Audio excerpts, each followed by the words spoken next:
And I'm going to start.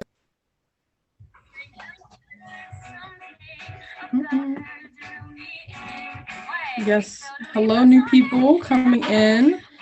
Please, in the next few moments, add your pronouns and your name to the screen. And I'm going to go ahead and pause our music and we're going to go ahead and get started. So, hello, everybody. Happy Spirit Day. Today's actually Spirit Day. That's why I have my purple on. Woo woo. And so Spirit Week is an annual series of events we offer as a means to speak out against LGBTQ plus bullying and stand with LGBTQ plus people, our community, who disproportionately face bullying, harassment, and violence because of our identities. Tonight's conversation is entitled Spirit Through the Years and centers a panel of youth and adults to have an intergenerational conversation about things that are important to them and some of the very well thought out questions that we have for them, as well as them sharing some of their other experiences throughout their life.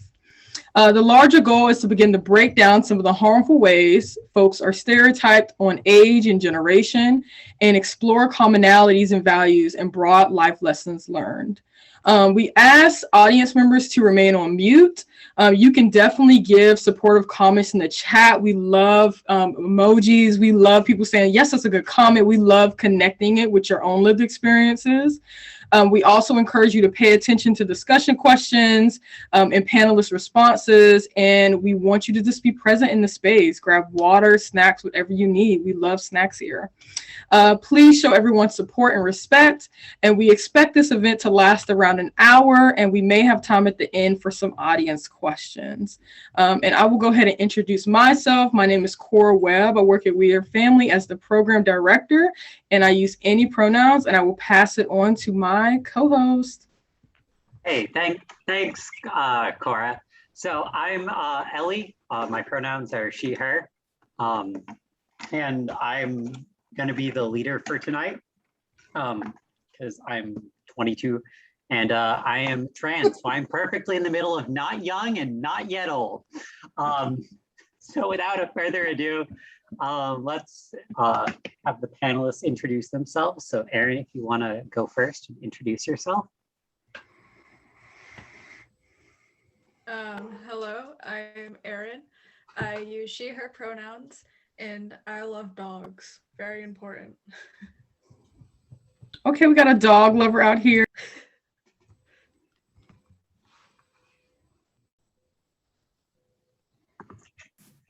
And I guess we can popcorn it around. Yeah, I was gonna go.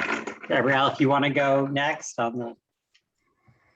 Sure. Good evening, everyone. My name is Gabrielle Jones. My pronouns are they, them, me, him, and he, him, but you're welcome to call me they, them, or he, him. And I'm really interested in art advocacy and Western aesthetics. And anyone else can take it from me. Yeah. Ethan, if you want to introduce yourself.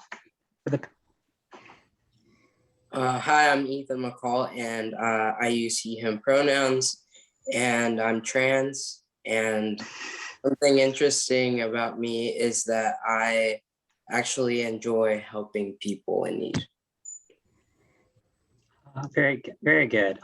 Reverend, if you want to introduce yourself next. I am Reverend Robert Arrington. I'm the pastor of Unity Fellowship Church. I go by he and him, and some days I believe it's they. So I'm also, the interesting thing about me is that I love garden and flowers. And I also have a fur baby who is in the midst of declining, but she's still here.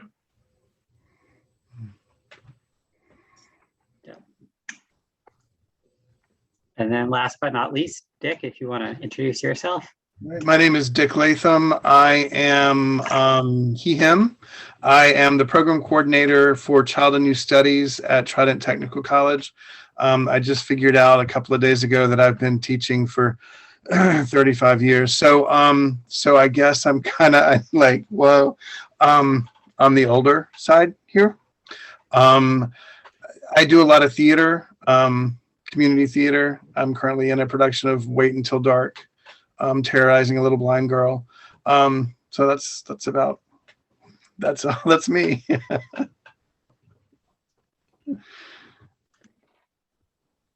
Very good. Well, thank you all for that. So let's start off the questions. And at any point, if anyone in the audience has questions, throw them in the chat. I can note them down, and I will make sure to ask our panelists later if we have time. So first off, let's start off with, as you developed as a queer or trans individual, what was something that you needed to realize in order to get where you are today?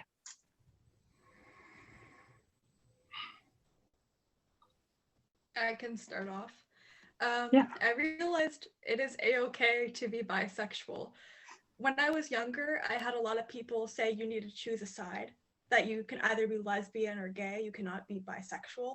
And that was something very hard to hear, because you're like, wait, I like both. I don't want to make a decision. And it was just like, my dad sat me down and he's like, it's okay to like boys and girls. You don't have to pick a side. And I was like, whoa, that's revolutionary. And it's just, I think it's important, whatever your gender or, you know, sexual identity is, it's important to accept that and love that part of you, because it's you, and no one should love yourself more than you love yourself. Something that I have needed to realize that I think was kind of important to me is that it's, how do I put this in a way that's like respectful? Like, it's not that big of a deal. Like, obviously, like, it's an important part of you, but ultimately you don't have to have everything figured out, and you don't have to like make your, and if you like using ultra specific labels, like, you don't have to like repress that part of you for other people, but you also don't have to use labels if you don't want to. Like, it's just do what you like, call yourself what makes you comfortable. Oh, right. So, oh, sorry. No, Lucy, I understand. Let the energy consume you, okay? These questions are for everybody, but we would like our panelists. You can put your answers in the chat, but we encourage everyone to engage in the chat. Thank you so much, Lucy. Sorry. No worries. I completely agree with you on that. I think people are stuck up on the idea of labels and needing to label themselves, but I think it's perfectly okay to just be who you are and have no label. For the longest time, I didn't have a label. I just said I liked girls and boys. And I was like, I don't need to label it. I can just like people how they are.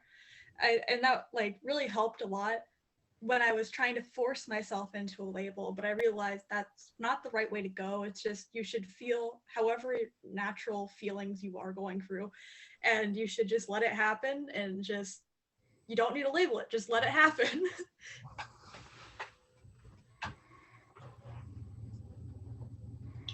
Do we have any other panelists that want to share their thoughts on this question? And I'm also going to drop this question in the chat. I'm sorry. Go ahead. Okay. I think that the moment that I had, something that I realized was that I had to stop trying to please others, because I felt like I had to oppress who I was as a child. Living in a country, you know, Honduras is not a place for LGBTQ people to even try to be open or anything. So I think that as a child, I had to oppress so much of who I was that I just try to please people. And when I lost my sister due to depression, that was the moment that I realized I have to start living for myself and embrace who I am regardless, or I wouldn't be sharing this moment with you guys. I think that it was a moment where I said, okay, I matter too. And it's okay to be different. For me, basically, to get where I am now, because I'm embracing for the first time in my life, and I've been struggling. I even have recently came and grasped pronouns, but my movement is, we are progressively theology, and we are embracing pronouns. I'm also embracing calling myself queer. how I got here basically is removing the labels, spirituality, and releasing myself from religion. I would say that I got to where I am now in a way by being stubborn, by knowing who I am and saying I'm gay. And I've had this come up several times in my life where I've basically had to say I'm gay, and if you can't deal with it, then you need to go somewhere else. It's not my problem that you can't deal with me being gay. It's your problem. And kind of having to, I guess, I mean, I never really, I don't remember, and I'm sure that I did a little bit, but I really don't remember struggling with, am I gay? Am I straight? What's going on? You know, please, I do remember, you know, going, why was I made this way? And, you know, what does that mean? But for the most part, it's been pretty much, I guess I call it stubbornness. This is who I am. And if you don't like it, then it's not my problem. It's your problem, and you need to get over it. And there have been several times throughout my life where I've had to come out at various times. And being in education, and especially early childhood education, if you're a male in early childhood education, you're automatically suspect. But if you're a gay male in early childhood, you're even more suspect. So it was, you know, it took me a while, I'll be honest, to come out in a work setting. When I teach the diversity classes at Trident, I don't, you know, and I get into the LGBT community, I don't tell the students that I'm gay because I don't want them to think that I'm like preaching to them or whatever. But it's just that stubbornness of this is who I am, accept or not. It's not my problem.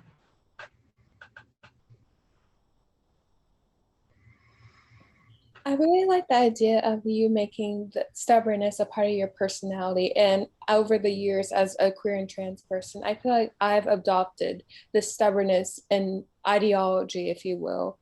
My ideology goes that people who misgender, mislabel, and mistreat you are basically living in a fantasy and knowing this fantasy version of who you are. But despite all the prejudice and all the people who think they know what's best for you, you are only really the one who knows you are really the only one who can change you for your betterment. So I really like the stubbornness idea again. I have an answer for this. I am part of the much younger crowd, but I hopefully have good information. But basically what I've learned to do, because I'm in school and just everything else, is I've just begun to not really care of anything negative. Like people like recently someone actually ended up like grabbing my LGBTQ notebook and burning it, which normally switch over to tonight's panels. Oops, sorry. It's okay. It's okay. For everyone who just joined, we're doing a queer and trans intergenerational panel. And I do understand that these questions apply to all of our lives in many different ways. And so I do encourage you all to share your experiences with the questions in the chat. But we do want to provide our space for our panelists, but I do appreciate the bravery of people sharing their experiences in the space. But yes, Jesse, thank you so much for sharing, but we would definitely like to hear more about what you were going to share. Thank you so much. Does anyone else from the panel have thoughts on what got them to where they are today?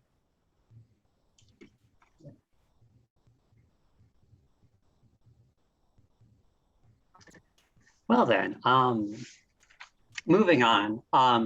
So how has your self-expression changed throughout the years? In which way have you noticed changes in your confidence levels? This will be for some of you who have been doing this significantly longer than any of us have been alive. I'm sure this will be very interesting. So, I think you just called me old. Okay. Yeah. I think I'm getting off right now. Okay. So, we're experienced.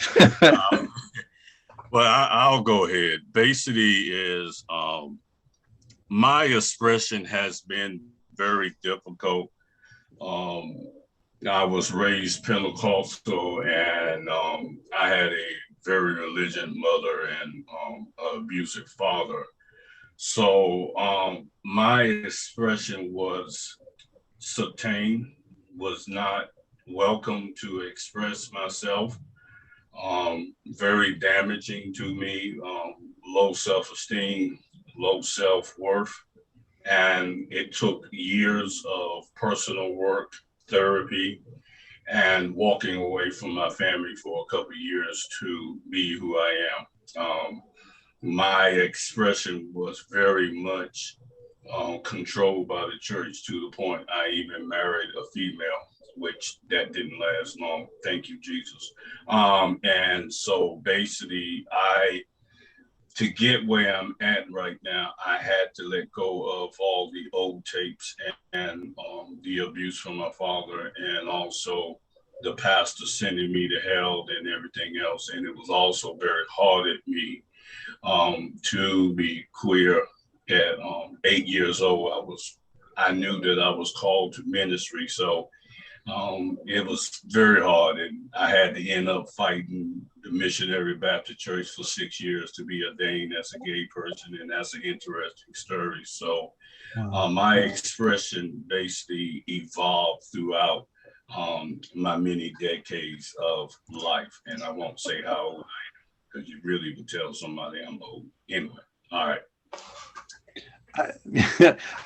To sort of piggyback on what you said, my expression has changed in that as I've gotten older, I've let go of some of those messages that people put into your brain when you're younger. That, I mean, I've never been the masculine ideal, and so I was bullied a lot in school, and having to let go all of that garbage that's in your brain and understand that you have self-worth, that you can do this. Also growing up in a time where you kind of hid being gay. There are still times now where, like, my boyfriend will grab my hand as we're walking down the street, and inwardly I cringe just a little bit, because it's like, what if somebody sees us doing this? Whereas, nowadays nobody's going to do anything, but I still flash back to like 30 years ago, 40 years ago, where, I was in Key West when I was in college with my then boyfriend, and we're holding hands, and you would think Key West, no big deal, but we got called faggot and chased, down the street. So it's like that sort of garbage from the past still affects how I present myself sometimes.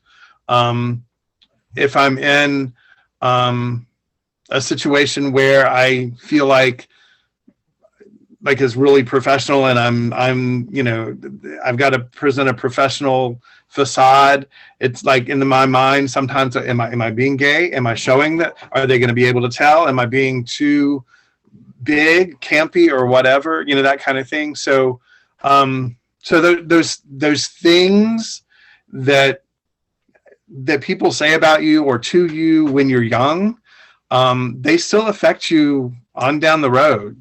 And that's probably been the hardest thing as far as presenting myself, is silencing those voices in the back of my head and just getting rid of that.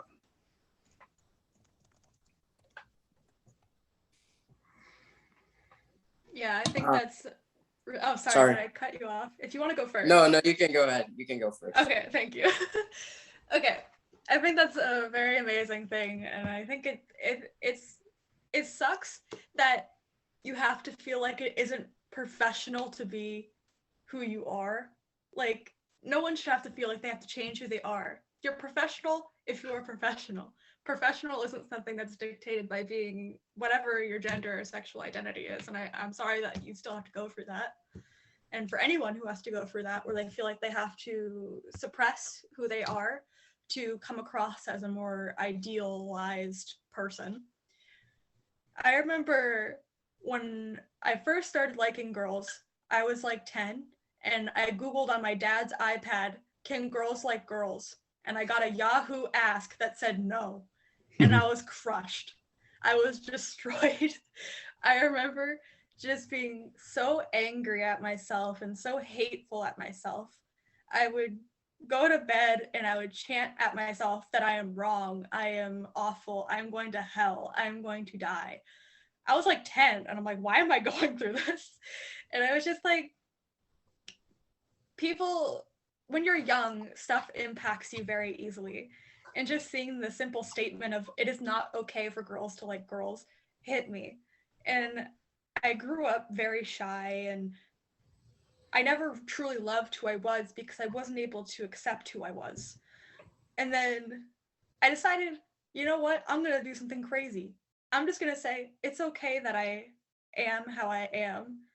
I started doing something else instead of looking at myself in the mirror and falling asleep at night, telling myself how awful I am. I decided to tell myself, I am okay. I am perfect how I am. And it started to help me realize I can be confident in my own skin. I can feel confident being who I am. I can feel confident walking this world being bisexual. And I think it's very important. Just acceptance is such a big thing. It's important to everyone. Everyone wants to feel accepted from themselves and from people they love.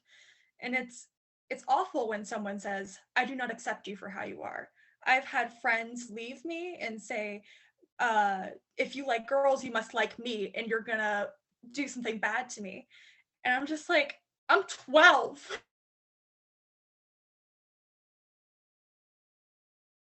Aaron, your sound went out.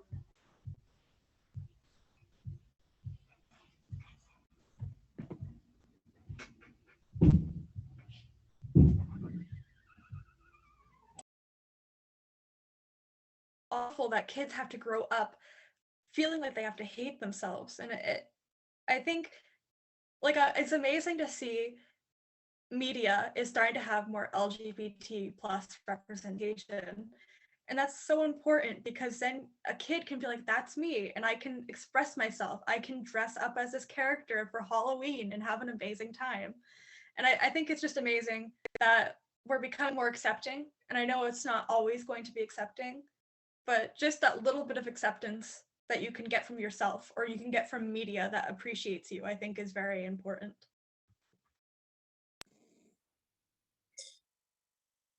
I think that the way that my self-expression has changed throughout the years has been, as a kid, I had what people, would call boyish behaviors. That's the way they would call it, and the way that I would dress.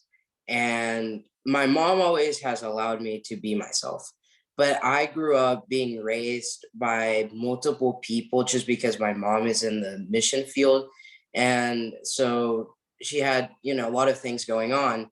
And it was so hard for me to try to express myself through my actions, through the way that I dress, the things that I would say, I want to be a boy. And then I had grown-ups yelling at me, telling me, you can't, you just can't, you have to be this, you have to be that. And I had to please people for such a long time that as I was getting older and older and knowing that I wasn't comfortable in the gender that I was assigned to at birth, it was something that had such a big impact in me that it was getting to me to the point where I was sick all the time. I would get sick so often. I didn't want to go to school. Sometimes I would just want to hide in a way. And I think that as I came out and as I'm transitioning and I see all my changes, it makes me feel like now I can fully express myself. And there are so many, like, people don't understand that it is also abuse when you are trying to oppress a kid from being themselves. I suffered a lot, but I have always had a mom who has supported me. And I think that now it's more affirming because I see it more.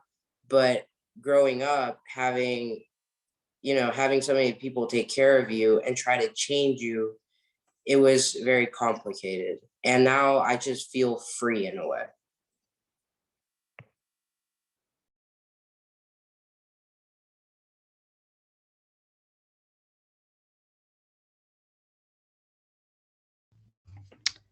Thank you so much for sharing that, Ethan. I definitely understand feeling free once you're able to express yourself authentically.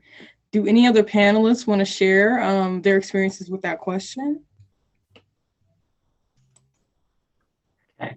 So I know you guys have started to hint at it and talk about it, but how have you had to deal with family and friends, specifically if you've had to separate yourself from them either permanently or for a temporary amount of time? And what all did you learn from that experience? I can start off if that's okay. I'm very fortunate. My family is very accepting, but not all of my friends in the past have been. I remember being a part of this group for people around my age that were lesbians. I used to identify as lesbian because I had a lot of trauma with men and I couldn't see myself loving men. As I slowly worked through that trauma, I realized I don't hate men, I just hate specific men. And I realized it's okay for me to like men. So anyways, I say, hey guys, I think I'm bisexual. And their first response was to kick me from the group. And I was like, okay, great. So I messaged them and they're like, you can't be, you have to choose a side. And I've always been told to choose a side. And I'm just like, oh, this sucks. But then I realized I don't need those people in my life. I don't need people to like me if they don't want to like me. You should only care about the people that you care about. You shouldn't care about the people that shouldn't matter to you or who try to hurt you. I think it's important it's hard to lose those friends, but I think in the better off, you'll be better off without people that spread that toxicity in your life.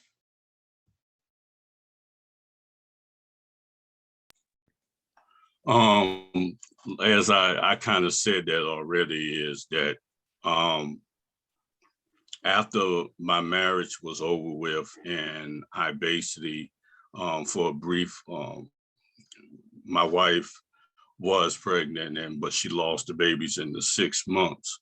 So after that, I just decided that the family was not working, and everybody told me, you got the anointing on you, and and you have to get rid of this demon. And then I got kidnapped by a bunch of family, went to a church, and for 6 hours they was praying over me to be free, and I just couldn't take that any longer. So basically what I had to do was run away to Fayetteville, and I was living in Durham, where most of my tribe lives at right now. So the experience was liberating, because if without running away from my family, I would have been forced to live a lie and hiding.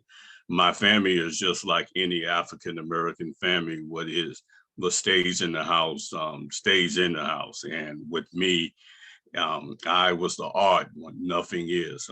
When I first came out positive, I was in the front paper with my sexuality and positive. So I've been that difficult person. The most difficult was my mother. My mother is religion. She didn't understand it. When I got married to my ex-husband, she lost her mind. She just told me, you've smoking reefer. I think you're on drugs. I don't know what's wrong with you. And for years, it was rough. But lately, she at 84 is starting to wrap around. I think the greatest thing is liberating when you are able to walk away, to be who you are and authentic in the unique way that God, the Creator, brought you into this world. So the experience, it was rough because I missed my family, my siblings, but I had the free. And it also taught me how to walk in the world as a queer man of color. Mhm.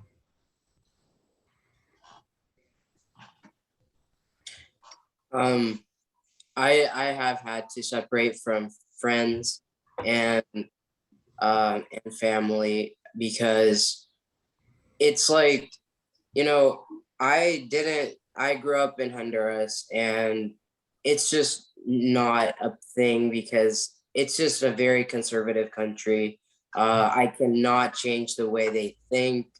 I have tried to, fix the relationship. I've tried to do things, but I cannot apologize for being who I am because that's just not a thing that I should be forced to do. A lot of people are like, oh, you should say you're sorry to them.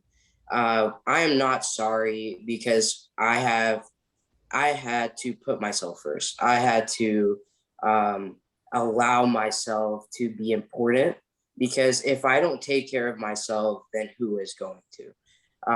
So yes, it does hurt, and it still hurts, but I have realized, well, I am better off. I am making progress in my life. I have allowed myself to understand that in order to get to where I want to be in my life, and that this journey and transition is not all going to be, rainbows and sunshine, that it's going to be a very hard thing, and that it also would come with consequences. And I don't think that people should love other people under conditions. I think that if you truly love someone, you are going to love them without putting this condition, that condition.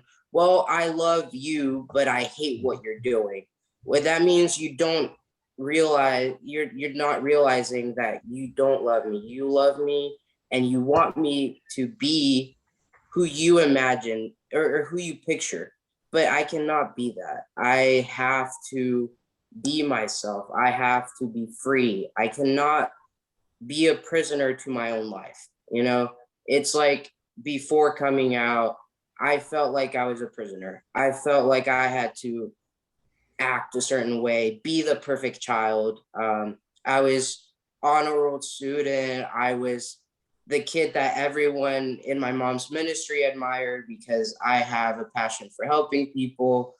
And I was doing all of these things that they thought were amazing. But as soon as I came out, their picture of me was, you are going to hell. You have demons. Like, it's just, that's the way that people think of me now. And I've had people in the church say, you're a disgrace to your mother. How dare you do this to your mother? But my mom, she embraces who I am. And she says, I am not ashamed of you. And she says, I'm proud of who you are. And I think that what people don't realize is that it's not like I woke up one day and I was like, oh, today I want to be trans. Maybe tomorrow I want to be, I don't know, some kind of, something else. But I think it's something that it's just in every person. It's not like you choose to be part of the LGBTQ plus community. It's just something that comes naturally. Mm-hmm. Yeah. Yeah, I've had to separate, not from family, but I've had to take some friends and sort of remove them from my life because I got tired. Like one person that I remember in college, I got tired of dealing with the gay jokes that he kept, his way of dealing with me being gay was to make all these stupid jokes and and I just like, I'm just really tired of this. And so, but I have had to separate from the church. I didn't grow up in Charleston, but my mother was born here and my grandmother lived here. So when I came to Charleston, my grandmother said, you're coming to church with me. And it was the church that my parents were married in and that kind of thing. So there was history there and it became my church. And I'm an Episcopalian, and they were one of the churches that left the National Episcopal Church over women and gay rights and whatever. But So I had to leave that church. I was like, you've left the national church. You no longer accept me. And I always knew that they didn't accept me, and I kept kind of quiet about stuff when I was there. But then I found an affirming Episcopal church that where I can be my authentic self. And like the Reverend said, being your authentic self, it's like my spiritual journey is so much deeper and richer now because I am my authentic self. I don't have to change pronouns. I don't have to change, information in my head. When I'm listening to stuff, I can be who I am and who I want to be. I can bring my boyfriend to church and everybody loves him. And that kind of thing. So it's one of those things where sometimes when you leave someone or something or an organization because they're not treating you the way you want to be treated, or the way you think you should be treated, you find you oftentimes replace that with a stronger group, a more supportive group. I think that's a lot of times, people say we choose our family, especially LGBT. The LGBT community says you choose your family because a lot of people's family have turned their back on them. And a lot of times, the friends that I've had in the gay LGBT community are strong friends, and a lot of times stronger than the straight friends that I have, because we have a lot of the same experiences. I don't have to explain a lot of stuff to them. They understand. So a lot of times when you leave, I feel like when you leave a group or whatever, you replace it with something that's stronger, that's more supportive and helps you move forward better.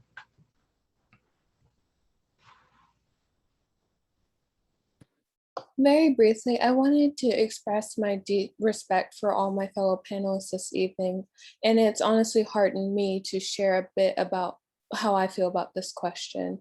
When being asked this, and I personally think about it, of course, I've had to separate friends and family because of who I am. It was a really hard journey, but it was a relieving process to come to close in an end. Today, after all I've gone through, I refuse to go to places where I could be emotionally or physically hurt as a queer trans person. And in a way, I had to emotionally distance myself from many friends, family, and even those who live with me in my house just to thrive peacefully.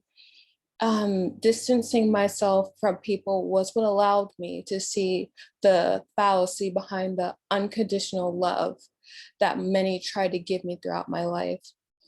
But the struggle let me see that the phrase blood is thicker than water, that doesn't apply to everyone's life.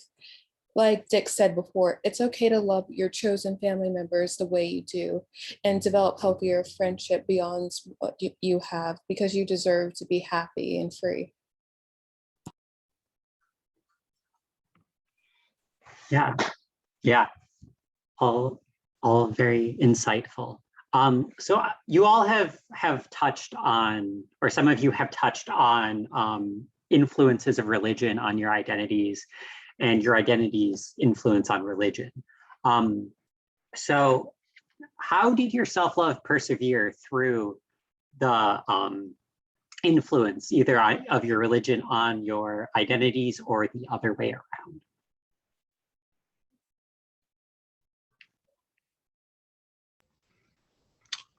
Well, when I was in high school and my best friends were telling me I was going to hell, not just because I was gay, but because I was also an Episcopalian, because they went to a Church of Christ. I sat down with my minister, who has known me all my life, and basically said, I didn't come out to him, but I was like, I've got friends that are saying I'm going to hell because I'm an Episcopalian. What's with this? And basically he said, God created you. Why would God send anything that he created to hell? God created you the way you were or the way you are. And it's like, oh, okay. And so I've kind of been able to use that to see through a lot of the church bullshit, that they like to put, that they like to, shape people in their image rather than in God's image. And so, again, that sort of stubbornness that I mentioned earlier, I think comes into play, where it's like, yeah, you can be talking bad about it, or I mean, actually, I remember one time my old church, I'm sitting in the choir loft, and the the minister says something homophobic, and I just went, "What?" And it resounds through the church. And I was like, but quickly hid because my grandmother's sitting there and don't want to embarrass her. But it was like, I can't believe you just said that in a church. So it's one of those things where knowing I'm right, and that a lot of the religion is a man-made creation and not necessarily a God-made creation, and knowing that God is inside me and that he made me who I am. I mean, it's like, so yeah, it's understanding that religion a lot of times is a man-made creation, and man uses religion to put people that are different down. There are a lot of people that have used religion to put people that are different than themselves down. And so finally, having found an affirming church that doesn't do that, that understands God is love. And, our presiding bishop, said God is love. And if it doesn't come from love, then it doesn't come from God. And so hearing people say that in religion, it's just really affirming and really wonderful that how things have changed. People are growing up.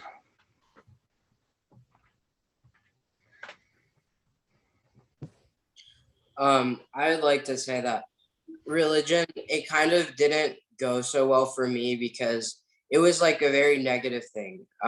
It was like I grew up in the church and I was always seen kind of weird for being different. And then when I did come out, it was like, you're going to hell, you have demons, you should get prayed for, you should do this, you should do that. And that God can change this person you want to be. And because they're like, it is not possible for you to change, and you're going against God by changing. And I just remember that then it started to make me question, do I still believe? And I started to question a lot of Christians people's behaviors, and then kind of like I had to start like questioning a lot of things.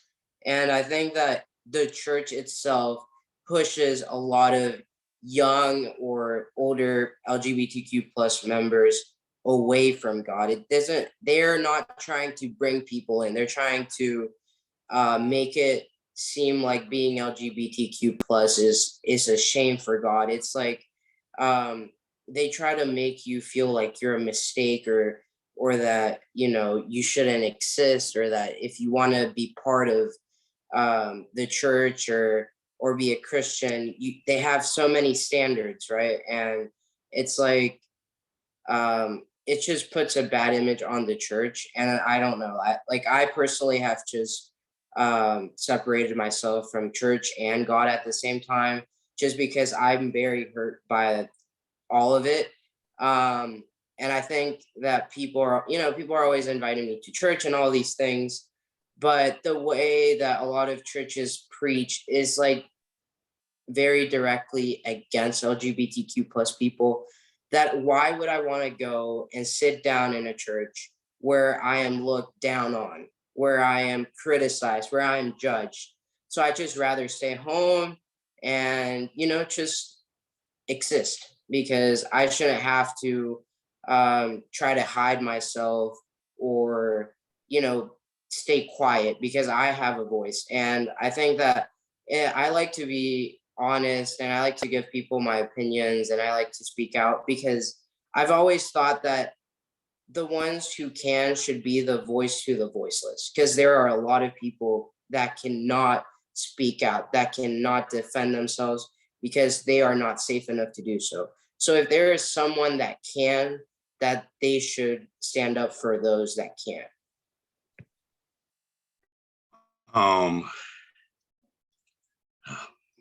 I got a little emotional hearing that. I apologize for that, because I've been in Charleston for 11 years, and it's been very hard for my community of color to embrace me. And I hear what the young man is saying, there's a lot of what I call church hurt. And it's been very difficult. My community will not embrace Unity Fellowship Church. And I've been told you cannot be gay and be a preacher. I'm going to hell. And I told them I've been in ministry for 28 years and I haven't took a ride to hell, that I don't know what hell looks like. And I'm truly blessed.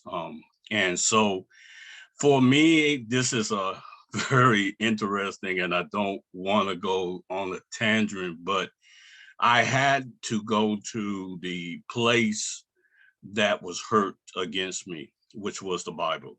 And I had to confront the book of Leviticus, which has been the root of our issues from King James, who wrote the King James Bible, who was bisexual and was sleeping with men's and women's, and wrote the Bible and transferred the Bible into what he wanted to basically say, because he was hiding his own sexuality.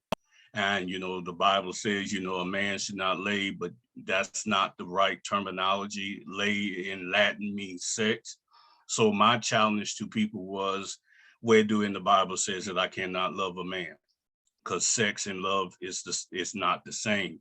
So what I had to basically do is basically free myself. I am now with Unity Fellowship Church Movement, what the late Archbishop called me. He was the first open gay signed with Motown, and he wrote a book that's behind me called I'm Born This Way. Everybody think Lady Gaga did it, but my founder did it. And coming into this movement for 22 years has freed me from what this young man says and what I'm hearing from other people, because I was basically almost traumatized that I didn't even know who I was. My name is Robert, but for years I called myself Bobby, Bobby, because the church basically ripped me from being Robert. So I had to call myself Bobby. And it took a lot of personal work and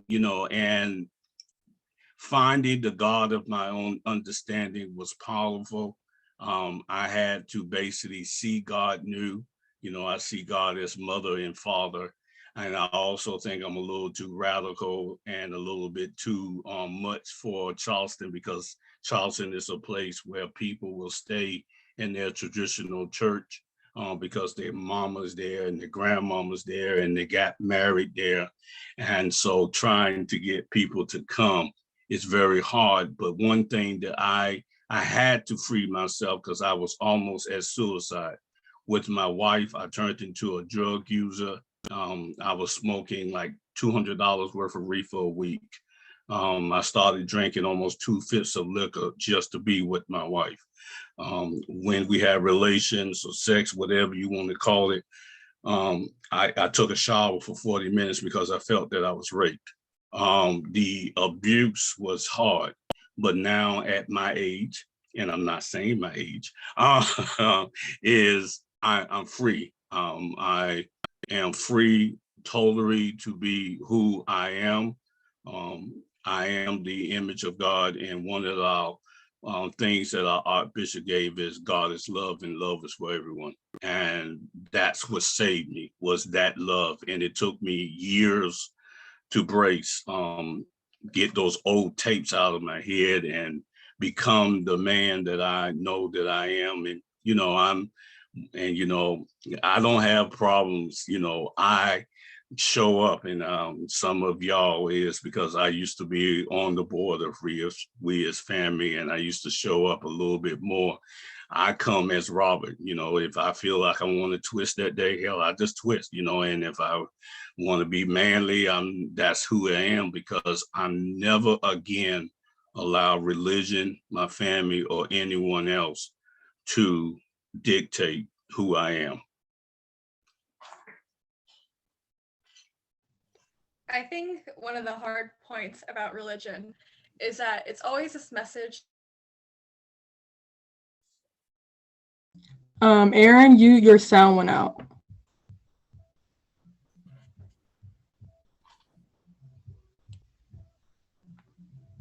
I think your sound is still out. Okay, I'm just gonna continue. It's back. Yeah, it's back. Okay. So God, it's always about this message of God loves you and you should love God and you should love Jesus and Jesus loves you, which I think is very important. I think that's an amazing thing. And then all of a sudden you come out as being LGBT plus, and then it's like, God is gonna kill you. God hates you. He will strike you down. You're going to the deepest pits of hell. And I'm like, wait, how did this leap to this? And it's just, I think it's a very hypocritical part of the church is how it's love thy neighbor, which is like, I don't know, I'm not really religious, but I know it's a part of it. And it's just like, oh wait, my neighbor's different, time to hate them.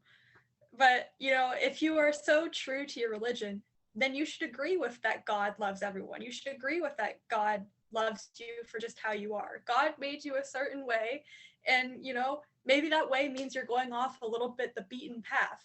Maybe you're going to have some struggles.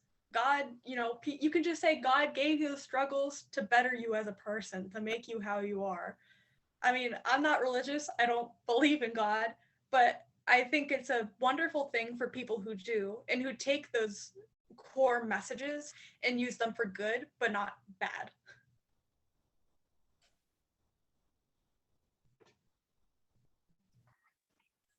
Yeah, so finishing up here in the last couple minutes that we have, I'd like the panelists, each of you, to share what one thing that you wish that you knew earlier in life. As we have traveled through life and we have continued to learn things, what is the one thing that you wished that you knew earlier?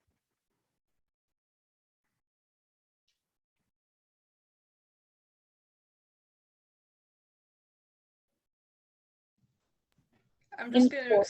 Sorry. You can go first. I'm sorry.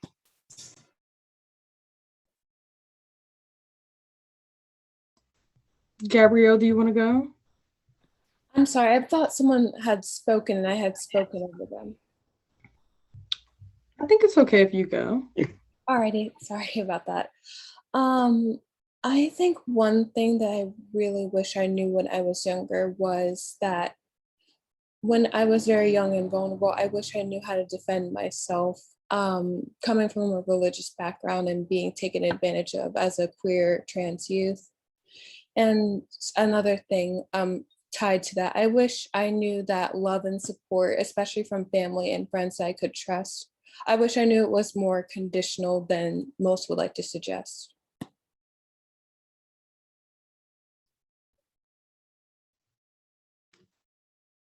If I could tell my younger self anything, it would be this beautiful phrase that I absolutely love, which is simply to put it, F it.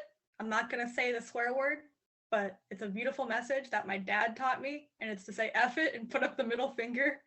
If society is treating you wrong, just say, hey, that's your problem. That's not my problem. I'm perfectly fine with how I am. So yeah, there you go. I think that one thing that I wish that I knew earlier in life would be that I should have never felt ashamed of who I was, and that shame was brought upon me by other people, but that now that I am able to be free and I am able to express myself, that I wish that I would have known that it was going to be okay, because I felt like I was never gonna make it to where I am. I always thought that I would have to live an unhappy life, and now that I'm able to do so many things that never crossed my mind, because I thought I'm gonna have to hide forever. I live in a country where it will never be a thing. So I think that if my younger self would have known, I would have been much happier that back then, For me, One, I wish I knew that I can choose my own family, because I didn't fit in with either side of my family. I thought I was an alien and I was dropped in and this is it. So I wish that I would have had to know that, that I could have chose my family as I'm doing now. I also didn't know the Creator actually loved me and did not hate me and did not want me to go to hell. And what I told my younger self is that it's okay to be who you are and you don't have to have a label, because I started out with the long hair and the nails and very feminine and did drag and everything else. And it took me a long time to find, and I know some of you like drag, yes, okay. But it took me all of that. And I just wish that I didn't have to go through all of that.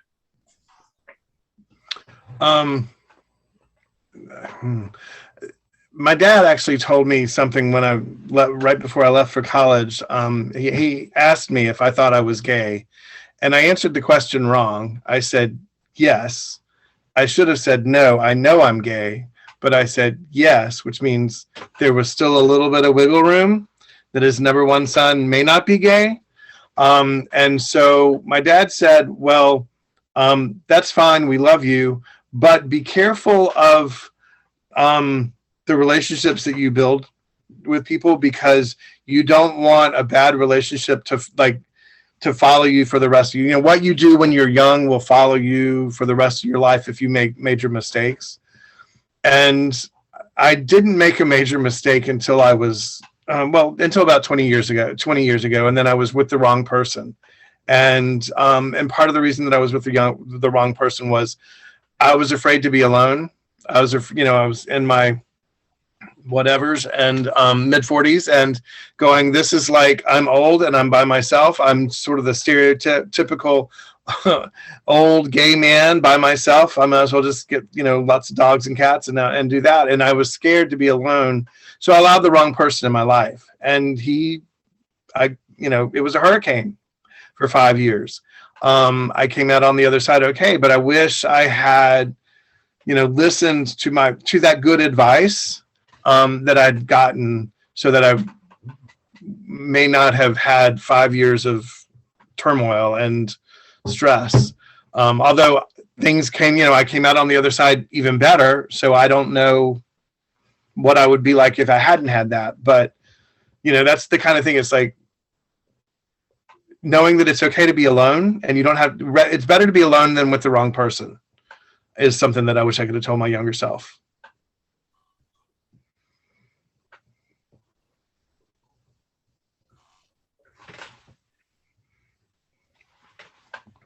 Thank you so much. Are there any other panelists who want to offer anything for our last question before we close out? Okay, we have the peaceful silence. I want to take, go ahead, Reverend Barrington. I do as and I mess up his name, so I'm just gonna call him the director until I get his name correctly. Okay. And he won't cuss me out. But I know he won't do that. He's too nice. But I'm always available because I do. I had the opportunity at the College of Charleston to do a lecture on sexuality and spirituality. Mm-hmm. And one thing is, it's been hard here because I came from Rochester, New York, and it was very easy for me to work with the youth because I love the youth. But since I've been here, it's just going through grants, say you can't touch religion people, and it's been really difficult. But I just want to know that I was a former board and I love we as family, and I hated to walk off, but there were some situations where I had to separate myself, but I'm always here and available. And to the young man, I wish that you heal and find the God of your own understanding and your own higher power. You don't I'm not religion, I am spiritual. And it's saddened to hear of the abuse that the church done.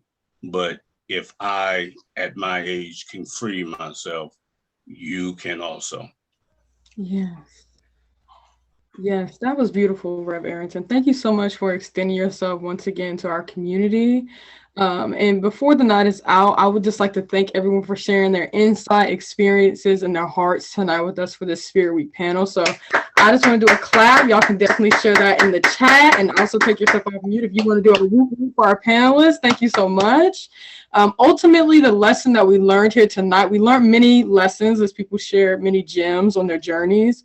But across generations, we share many similar experiences. We have a lot of the same hardships, a lot of the same obstacles that we, bounce back from. We have a lot of the same stories of being resilient. And that should build up some stronger bonds between us. We are who we are, and we not only deserve to exist, but we deserve to live our fruitful lives in safety, with love, and with authenticity. And so I hope that everyone has a wonderful night. I hope that some of these gems that people shared tonight resonate with you beyond this panel and to your everyday life. And I want everyone to continue to grow into who you are meant to be and what that means to you. So once again, thank you so much. Thank you, Ellie, for being a wonderful host of tonight. Thank you so much. I appreciate your time. And anyone who wants to reach out to us to get connected to other resources, to come to our store, you can definitely do so. I will drop my email in the chat. But people have a wonderful night, and I may put on some outro music as we get out of here. Thank you so much. Good night, everyone. Yay! I embarrassed myself today, but Thank that you. was fun. It's okay. Thank you all. That was really fantastic. Yeah.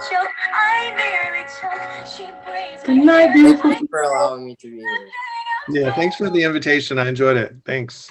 Oh, no problem. Y'all are wonderful people. Yeah, I was on the board about 20 years ago. Oh, listen. We love how everybody's extended family. We love it. Really kind of cool to see how y'all have grown and everything. Yeah, a lot of changes, but still some things stay kind of the same. We are extended family.